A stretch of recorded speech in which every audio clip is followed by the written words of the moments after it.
Hello, friends. It's time for another story. A story that was sent to me specially from our friend Benji.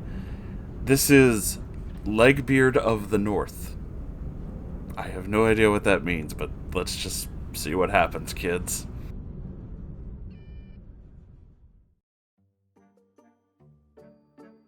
Hello, Moonhorse. Hello. And the Moonherd. I first want to say thank you to all of you for the love and support. Also, it was an honor to have my story be read in one of your videos. Well, thank you for sending it in. I think it's time to get more in detail about my Legbeard/nice girl ex. Oh boy. So, grab a drink, a snack, or your pet if that's your thing, and buckle up to my Legbeard experience. Trigger warning for those people who have been in these types of relationships. Let us travel back for a short recap of how this all started. A societal outcast has finished a boys-only Catholic secondary school, barely alive after a long time of being bullied, teased, and told that I was worthless. Then came summer. You could feel the Maltese summer heat urge you to go to the beach, or for a hike, or just to soak in some adventure in your life. For me, I would mostly do these things with my family, but other than that, I was staying at home, sleeping all day, and not wanting to leave the house, thinking I was never good enough for anything, especially a relationship. Now, I have to admit that I am a hopeless romantic, even in my neckbeard phase, weirdly enough, but girls never seemed to like me much as I liked them. I didn't know what I did to deserve when I was little, but during kindergarten and primary school, so around the ages of 3 to 11, when I was in a co-ed school, girls there treated me like the plague, even daring each other to sit or talk to me as a punishment to another when someone's lost a game or a bet. Kids are the fucking worst, dude. I was that kid who never got a Valentine's Day card. That same lonely kid who would go back home and watch classic romance movies like Annie Get Your Gun, My Fair Lady, Seven Brides for Seven Brothers, Grease, and many more. I mean, I was also really antisocial, but I didn't really watch that. Watched a lot of Gundam, though. Might explain what's wrong with me, actually. While watching the main characters falling in love, pondering when I would find my own. Funnily enough, in primary school, girls bullied me more than the boys, which didn't help with my thoughts of no one ever wanting me at the time. Then there would be the 5 years of hell, which was secondary school, not having a single girl on sight, except for the teachers, which made the situation worse for someone who's not good at what they might say, quote-unquote, getting the girl. Which was when I met my best friend online, who is technically the first girl around my age who didn't bully me and actually wanted to be my friend. Let's get to the summer of 2018. I remember where and when I first met my ex. It was in a group call with my secondary school friend when they invited me to a group chat with this girl. We'll call her A. That they had met on an app called Bottle, which is basically an app where you can make friends with random strangers. A asked if she could invite her friend, of course being a bunch of guys who weren't the most popular group, so yeah, we said yes. This seemed to be our first mistake. This was when this girl, Neva, joined the call. So Neva was about a year younger than everyone else, and at first she seemed like a pretty nice person. I introduced myself and told her a little about myself and everyone else in the group chat. I don't remember why I did this, but I had posted a photo of me when I acted in Beowulf back in secondary school. First person who commented was Neva, who had said, "Oh wow." Honestly, I thought she was joking, so I continued with, "Don't worry, the Vikings won't attack you." Lame joke, I know, but this is just to show that I never thought a woman would be attracted to me, or see me as good looking in general. The next few days would be everyone in the group chat playing Truth or Dare. It was pretty fun. I always chose Truth because I know what my friends would dare me to do, so best to keep it safe. So eventually it came time when Neva texted me to play Truth or Dare alone. So we did the usual, and I don't know how or why, but I felt something different than normal. I started joking around, and she did too. I was curious and asked, "Are you flirting with me?" And the call became silent. It was my turn to ask her, so I asked Truth or Dare. And she said Truth, and I asked if she had a crush on me. And she responded yes. And I said that I had feelings for her as well, and that's about when we started dating. She seemed really nice the first week of online dating until we decided to meet up in real life for the first time. So I asked if we could meet halfway in the capital city, but after constantly saying how it would be fair to do so, she wanted me to go to where she lived by force. Now, to put it in perspective, I live in the south of the country, and she lives very far north. Taking the bus, due to me being only 15 at the time, would have taken me 2 buses and almost 2.5 hours. Luckily for me, my family and I were planning to see my grandmother, who lived in the town next to her. So we moved our first date to that day, which she wasn't really happy about, but it seemed like she was angry over that one little compromise, even though I was literally going to meet her next to her place. When I came to meet her was the first time I saw her in real life. My parents left us alone, so we set off to walk by the seaside, with views of Camino, Gozo, and St. Paul's Islands. Halfway into our walk, we stopped by a little store and I got some iron brew. Long before they changed the recipe. I've literally never had it, so I don't know what that means. I introduced it to her, thought maybe she'd like it. We stared out to the sea, resting on a railing with our drinks, and enjoying the beautiful, starry, yet very hot summer night. We got a bit tired of walking, so we decided to just sit on a bench next to the beach. I don't know why, but I jokingly squatted down in front of her and said, "Well, what now?" And that was when I got my first kiss. That was what you might say was the switch. The lock that I had thought meant that this was going to be the one. I, however, was wrong. See, that was around the time it started to go bad. Let's start with the day after our first date. I was on a call with my secondary school friends for about an hour, and Neva spam called me. She started texting rapidly afterwards.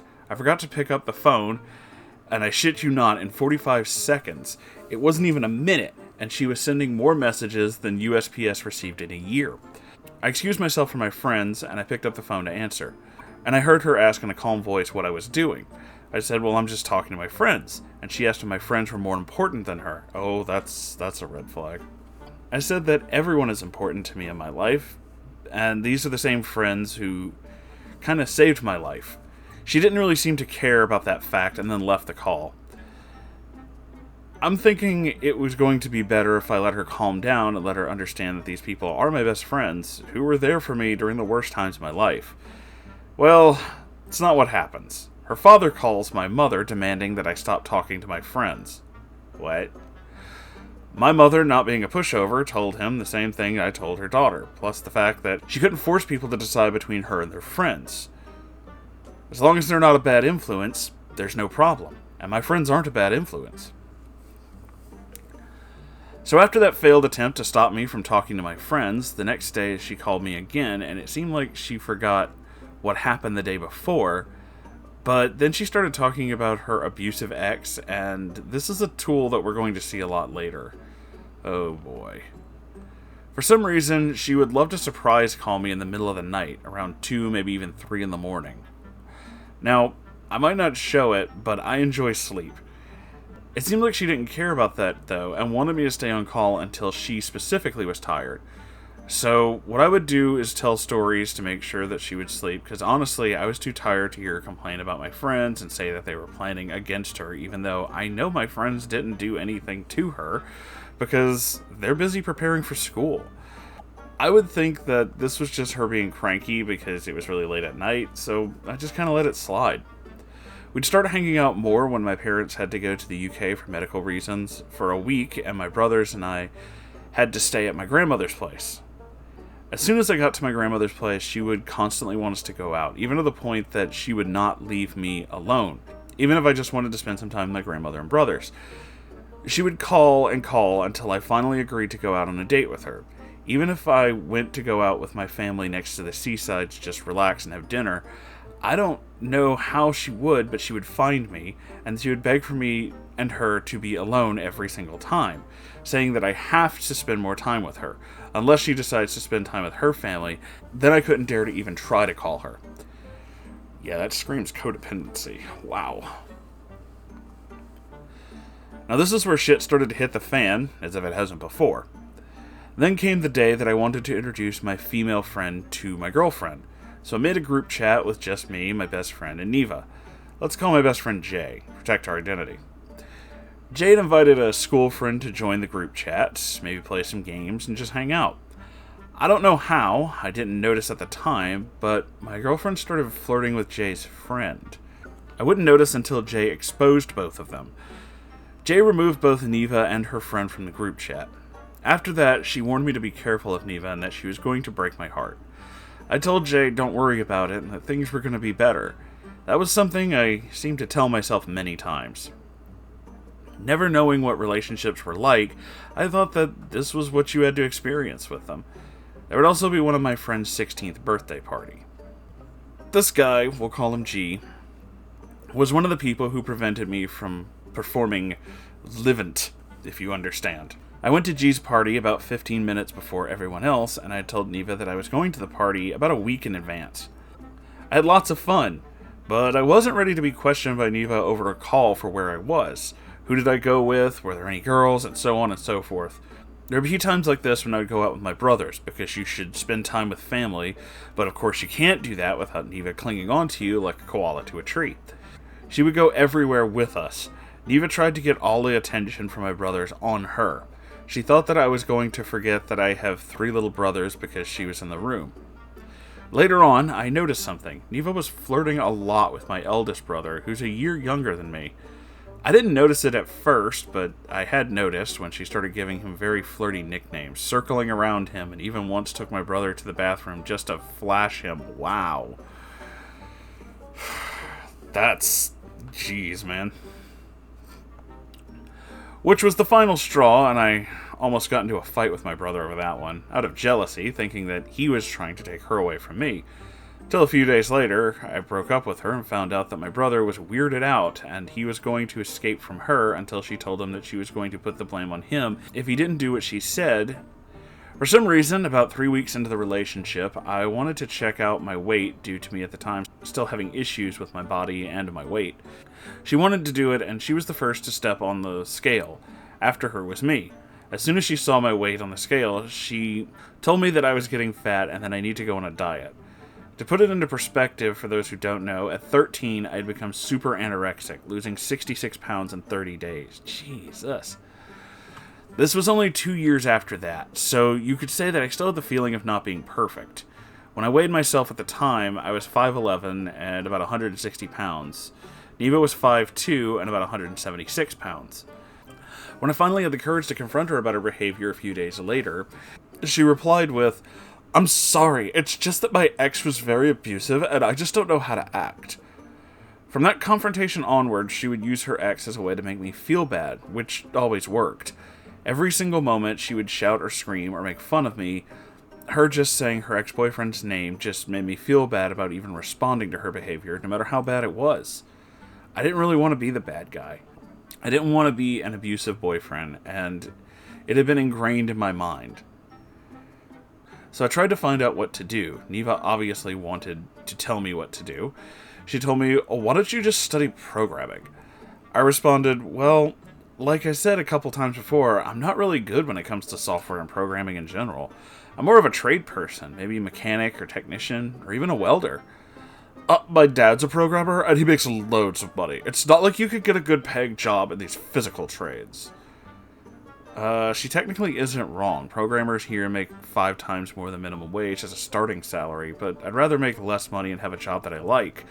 Also, I haven't met many people who have worked in the trades and have made a decent living without needing to program. I mean, yeah, it's important to do the thing that you like, because, as most of you know, I used to work construction, and while I made way more doing that than I do doing this, I'm a lot happier doing this than I was doing that. I just kind of want a career that makes me happy. Well, if you won't listen to me, then I'll just get my dad then. As if someone else telling me to program is going to make me change my mind, I just stayed silent with the camera off and the voice call. I took the recommendation, but Neva wanted me to take her word as gospel, so I just agreed and never mentioned it again. There was also the time when she wanted to call in the middle of the night so she could talk about our future together. At first it was nice, until I noticed that I couldn't have anything I like. Well, I was always thinking about getting one of those classic VWs, tune it out, take it on the highway. Actually, I was wondering if we could get ourselves some new Audis. Or another time the conversation, I always wanted to get a dog. No, we'll have a cat. We're a cat home only. I'm allergic to cats. So, after listening to her think about our future for like an hour, where I couldn't do anything, I just decided to mess with her in the middle of the night. So I had to just say, at least I'll get an Edsel. She disagreed with it, not because it was a classic, because she didn't know, but because it wasn't an Audi. Wow. As revenge in the middle of the night, I just spammed a bunch of photos of 58 Edsels. She just cut the call and called me an asshole. It would be back to normal again. So when did I finally decide to break up with her? Well, it all happened when I went to London for the first time with my family. We got to the hotel room, and as soon as I sat down on the bed, I received this message from Neva. Hey, I think we should take a break and try to concentrate on our goals. At first I was heartbroken, feeling bad, but even if it hurt me, I thought it would at least be the best for us to try and achieve our own goals. Dude, you can't text message breakup. So I replied, yeah, not a problem, I guess. I feel the same way. We need to concentrate on our achievements and stuff like that, and we can work on getting back together when we're in a better situation. And she absolutely lost her shit. You cheater! Asshole! How could you? This was a test and you failed, you piece of shit! Oh, God. Oh, God, the nice girl tests. Okay, I'll give you a little piece of advice before we even get to the end of this story. If you're dating somebody and, you know, they do that, gender irrelevant, but if you're dating somebody and they do shit like that, where they have to test you and see if you're, you know, doing stuff in a relationship right, and they have to do that kind of stuff, break up with them. Break up with them right fucking now. That's emotional manipulation, it's garbage, and you don't deserve that. And if you're the kind of person who thinks that that's okay, get the fuck off my channel. No, dude, it's not. That's fucked up and that's evil. Don't do that to people. I looked at these messages, just shocked. Like, do I really need this verbal abuse? Should I really be treated like this? No, you shouldn't. That's fucking stupid. Holy shit, dude. She later told me to come over, and I said no. For the first time, I stood my ground and told her goodbye. In the first few hours, I felt really bad. I messaged my friends about what happened, and everyone started celebrating as if a war was won. And the same night, while watching a romance movie, I asked myself, am I just not deserving of love?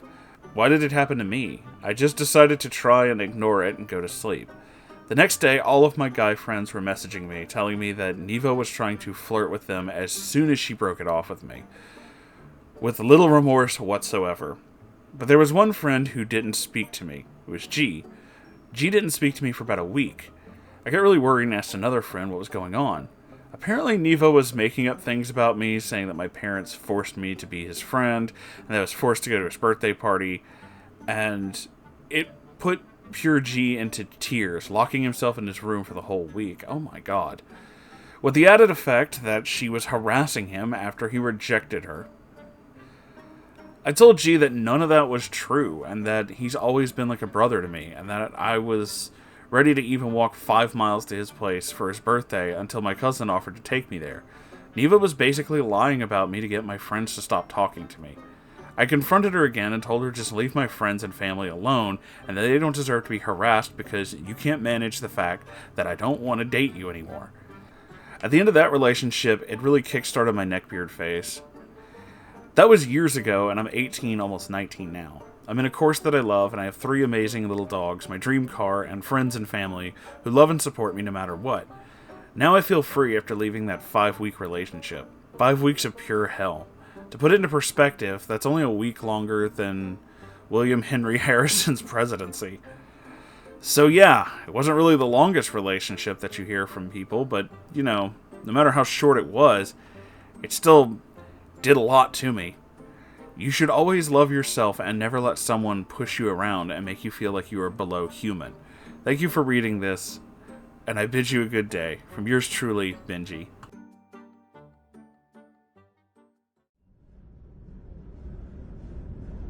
Oh, dude.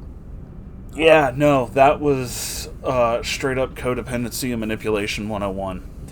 Reminds me of a lot of my very, very early relationships. I can kind of relate with a lot of that stuff, Benji, because a lot of it comes down to, it's not just a neckbeard thing, but it's definitely a thing a lot of socially awkward people have to learn. And I definitely had to learn this myself. So I always wanted to just, you know, do whatever I could to make people happy. That's all I ever wanted to do. But the problem is, at that young of an age, I was doing what it took to make people happy at the expense of myself.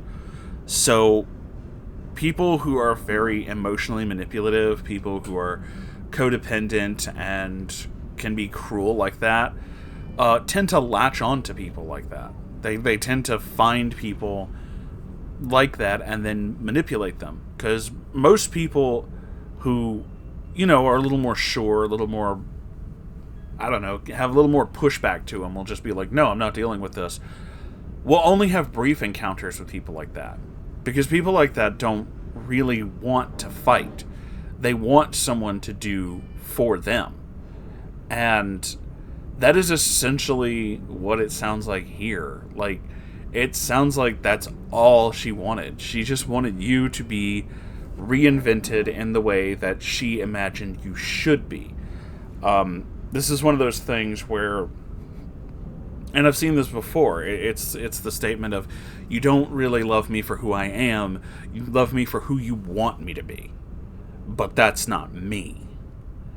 And that sounds like what was going on here. She wanted you to be this other person, go into a specific education field, do things the way she wanted you to, get rid of all these friends, because friends are outside influences and might make you think for yourself, and that makes reprogramming you really hard. So we can't have that, and we can only do and say and do, all these things that are specifically approved of by her.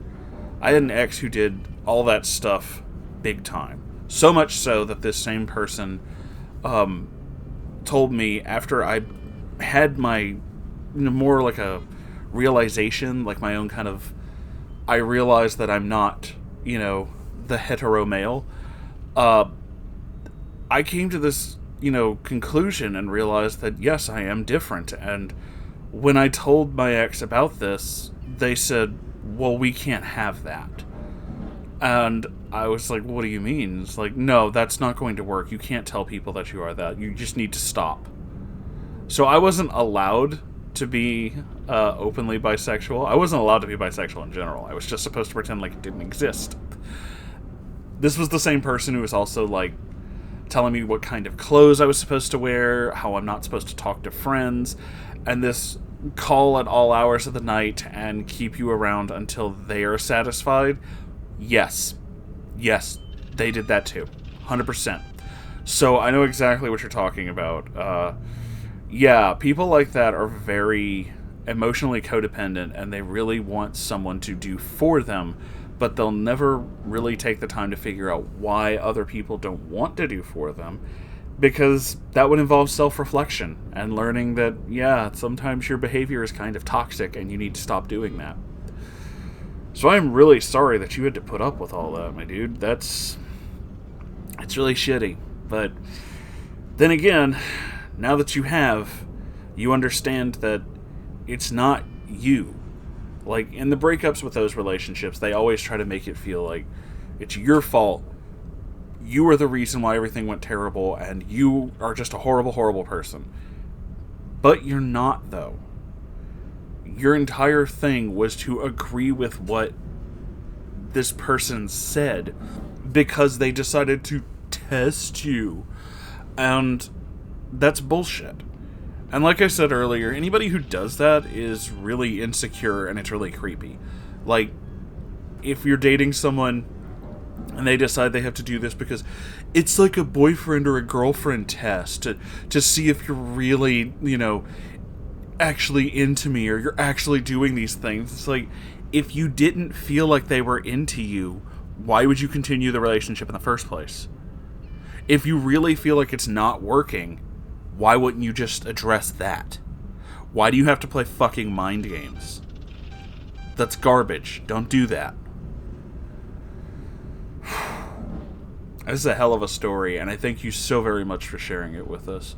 If you guys enjoyed this, please like, comment, subscribe, and share videos out. I think YouTube is not sharing my stuff now, so, share it anyway, just to undermine them. Really piss off YouTube, you know what I'm saying? If you want to donate to this channel, I have a Ko-Fi. I also have a merch store. If you have your own story to send me, you can send it to r/Moonhorse Stories. Or, just anything you want to send there, really. It's my subreddit. And every Saturday there's a live stream. There's also a Discord server. There's links to all these things, and probably more things, below this video. So, I'll see you guys in the next one. I love you all. Goodbye.